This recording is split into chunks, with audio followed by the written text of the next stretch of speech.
కథ చెప్పుకుందామా? ఈరోజు నేను మీకు ఒక ఇంట్రెస్టింగ్ అయిన ఒక స్ట్రాంగ్ బర్డ్ కథ చెప్తాను మీకు. ఓకే, ఎంతమందికి ఈగలు తెలుసు? మీకు క్రో ఎంతమందికి తెలుసుకొని? ఓకే, మీకు తెలుసా ఈగలు చాలా బిగ్ బర్డ్. అది ఈగలు ఆకాశంలోకి చాలా పైకి ఎగరగలదన్నమాట. సో ఈగలు ఆకాశంలోకి క్లౌడ్స్ మధ్యలోకి చాలా చాలా తిన్నుగున్న ఏరియాలో కూడా ఫ్లై చేస్తుంది. అయితే క్రో కనిపిస్తుందంట, నేను ఈగల కన్నా ఎత్తుగా ఎగరలేనా, నేను ఈగల్ని ఓడించలేనా, నేను వెళ్తాను ఈగల దగ్గరికి అని క్రో అనుకుంటుందంట. అనుకొని క్రో ఏం చేసిందంట, ఈగల్ ఫ్లై చేస్తుంటే క్రో ఏం చేస్తుందంటే ఈగల కన్నా పైకి వచ్చేసి ఈగల మెడని ఇలాగా పోక్ చేస్తూ ఉంటుందంట. యాక్చువల్గా ఈగలు ఏం చేయాలి అప్పుడు? ఫైటింగ్ చేయాలి క్రోతో కదా. కానీ ఈగలు అలా చేయదు. ఎందుకని? క్రో చాలా చిన్న బర్డ్ కదమ్మా. క్రో ఎంత బర్డ్? చిన్న బర్డ్ క్రో. సో ఈగలు ఏం చేస్తుందంట, ఇట్లా ఫ్లై చేస్తుంది కదా. అప్పుడు ఈగలు ఏం చేస్తుందంట, ఇంకా పైకి గ్లైడ్ అయిపోయి ఇంకా ఎయిర్ చాలా తిన్నగున్న ఏరియాలోకి ఫ్లై చేసుకుంటూ గ్లైడ్ చేసుకుంటూ వెళ్ళిపోతుందంట. అక్కడికి క్రో వెళ్ళలేదు, క్రో ఫ్లై చేయలేదు. ఎందుకని? ఎయిర్ చాలా తిన్నగా ఉంటుంది, తనకి ఎయిర్ అందదు కదా, బ్రీత్ చేయలేదు క్రో.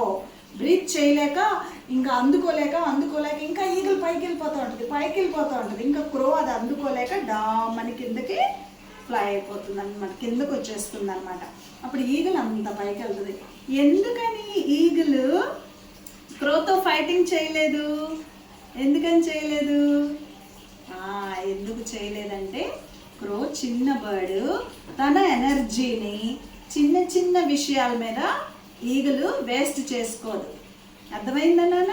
చిన్న చిన్న విషయాల్ని మనం ఎక్కువ కాన్సన్ట్రేట్ చేసి వాటి మీద మన ఎనర్జీని పెట్టి మన టైం వేస్ట్ చేసుకోకూడదు. ఎప్పుడు we have to think big, arose big. మన గోల్స్ ఎప్పుడు పెద్ద వాటి మీద, హైగా ఉన్న వాటి మీద ఉండాలి ఎప్పుడు. అయితే ఈ ఈగలు ఎందుకంత స్ట్రాంగ్గా అయ్యింది చెప్పనా? ఈగలు అంట 70 to 80 years బ్రతుకుతుందంట. అంత మంచి లాంగ్ ఇయర్స్ ఉన్నాయి తనకి. తను ఎవ్రీ 40 yearsకి, ఏ ఈగలైనా 40 years వచ్చేపాటికి తన వింగ్స్ కొంచెం వీక్ అవుతాయి. అప్పుడు ఈగలు ఏం చేస్తుందంట, టాప్ మోస్ట్ మౌంటైన్ పీక్ మీదకి వెళ్ళిపోయి కూర్చుంటుందంట. వెళ్ళిపోయి అక్కడికి వెళ్ళి ముందు తన బీక్ని రాక్ కేసి బాగా కొట్టిద్దంట. బీక్ని ఇలా కొట్టేసేసి తన బీక్ని ఇరక్కొడుతుందంట. కొట్టే వరకు కొట్టుకుంటుందంట. బ్లడ్ షెడ్ అవుతుంది, తనకి పెయిన్ వస్తుంది, బాగా వీక్ అవుతుంది. అయినా సరే ఇప్పుడు ఆ బీక్ మళ్ళీ తనకి పెరగాలి. పెరిగిన తర్వాత ఏం చేస్తుంది, తన వింగ్స్ని స్ప్రెడ్ చేసి ఓల్డ్ ఫెదర్స్ని పుల్ చేస్తుంది. ఓల్డ్ ఫెదర్స్ని ఏం చేస్తుంది నాన్న? పీకేస్తుంది, పుల్ చేసేస్తుంది. తన ఓల్డ్ ఫెదర్స్, వీక్ ఫెదర్స్ అన్నిటిని పుల్ చేస్తుంది. ఇప్పుడు మళ్ళీ తనకి కొత్త ఫెదర్స్ వచ్చే వరకు అక్కడే ఉంటుంది, ఎవరితో సంబంధం లేకుండా, ఎవరు మళ్ళీ ఫ్లై చేయకుండా, ఎవరితో సంబంధం లేకుండా. ఈలోపు ఏదైనా వచ్చి తన మీదకి ఫైటింగ్ చేయడానికి, తను తినేయటానికి ఏదైనా వచ్చి తనతో యుద్ధం చేయడానికి ఏదైనా వచ్చింది అనుకో, బలైపోతుంది మరి. ఎందుకంటే దానికి వింగ్స్ లేవు, బీక్ లేదు కదా. కానీ వాటి ఆబ్స్టికల్స్ని అన్నిటినీ ఎదుర్కొంటూ ఆ వీక్గా స్ట్రెంగ్త్ తెచ్చుకోవాలనేది తన అంబిషన్ అనమాట. అక్కడ ఉండిపోతుంది. సో ఈలోపు స్లోగా ఫెదర్స్ అన్నీ గ్రో అవుతాయి, బీక్ స్ట్రాంగ్ అవుతుంది. Now the eagle is recharged with more energy for another 40 more years. అర్థమైందా నాన్న? ఇప్పుడు ఏం చేస్తుంది, ఇదివరకు ఉన్న ఎనర్జీ కన్నా ఇంకా రెట్టింపు ఎనర్జీతో అని ఫ్లై అయిపోతుంది. ఎందుకని? తనకి కొత్త వింగ్స్ వచ్చినాయి, కొత్త స్ట్రాంగ్ బీక్ వచ్చింది, ఇంకా స్ట్రాంగ్గా ఫ్లై అవుతుంది. ఈగలు ఎప్పుడు కూడాను చచ్చిపోయిన యానిమల్స్ని తినదు, గుర్తుపెట్టుకోండి. ఈగలు ఎప్పుడు ఎవరో హంట్ చేసింది, ఎవరో వదిలేసింది టచ్ చెయ్యదు. ఈగల్ పైన ఎగురుతున్నప్పుడు 5 కిలోమీటర్స్ దూరం వరకు తన ఐసైట్ మంచిగా వర్క్ చేస్తుంది. తన ఐసైట్ 5 కిలోమీటర్స్ దూరం వరకు వర్క్ చేస్తుంది. చూసింది అంటే ఈగల్ ఇలా చూసింది అని అంటే కరెక్ట్గా వెళ్ళి ప్రే చేసేస్తుంది అనమాట. కరెక్ట్గా వెళ్ళి ఆ ఫిష్ని కానీ తన ప్రేని ఏదైతే ఉందో అది గట్టిగా పట్టుకుంటుంది అనమాట. పట్టుకొని తెచ్చుకొని తింటుంది. ఎవరి మీద ఆధారపడదు ఈగలు. ఇంకొకరితో వెళ్ళి పోట్లాడదు, ఇంకొకరితో పంచుకోదు.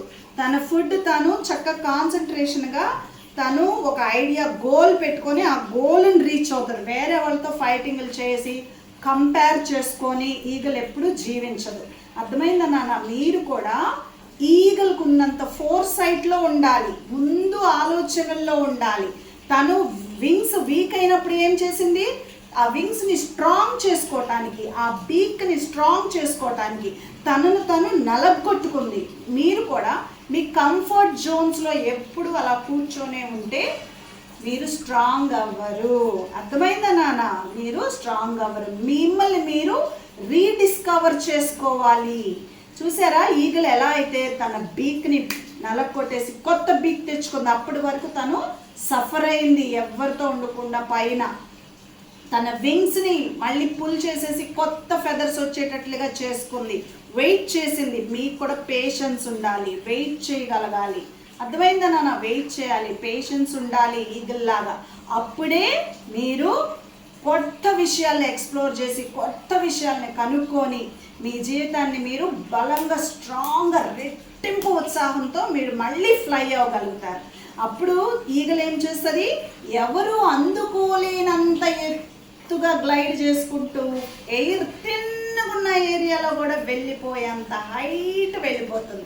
మీరు కూడా మీ జీవితాల్లో ఎవరితో కంపేర్ చేసుకోకండి. ఎవరితోని వీళ్ళకి అలా ఉంది వాళ్ళకి అలా ఉంది, మీకు సంబంధమే లేదు. ఎవరో చేసిని మీరు తీసుకోవాల్సిన పనే లేదు. మీకు ఇంటలెక్చువల్ బ్రెయిన్ ఉంది, మీకు మంచిగా ఆలోచించగలరు, క్రియేట్ చేయగలరు. మీరు you are big creators of your own life children. మీ జీవితాన్ని మీరు మంచిగా క్రియేట్ చేసుకునే శక్తి మీలో ఉంది. మిమ్మల్ని మీరే స్కల్ప్ చేసుకునే శక్తి మీలో ఉంది. అది మీరు కనుక్కోవాలి. కనుక్కొని మిమ్మల్ని మీరే ఎక్స్కవేషన్ చేసుకొని మీరు మంచిగా తయారవ్వాలి. అప్పుడు మీరు ఎంతోమంది నిన్ను లుకప్ చేస్తారు. వావ్, ఇంత గ్రేట్గా ట్రాన్స్ఫర్మేషన్ అయింది, ఇంత గ్రేట్గా ఈ బాబు ఉన్నాడు, ఈ పాప ఉన్నది అని మిమ్మల్ని అందరూ లుకప్ చేస్తారు. ఈగలు ఎక్కడుంటుంది? ఇక్కడ ఫ్లై చేయదు ఈగలు, ఆకాశంలో పైన. మీరు కూడా అందరికీ అందనంత హైట్స్లోకి మీ అభివృద్ధి వస్తుంది పైకి. అర్థమైందా మీకు? ఈగల్ స్టోరీ నచ్చిందా? ఈగల్ లాగా మోటివేటెడ్గా, సెల్ఫ్ మోటివేటెడ్, సెల్ఫ్ డిటర్మినేషన్తో మీరు ఉండాలి. Enjoy the story children. Thank you.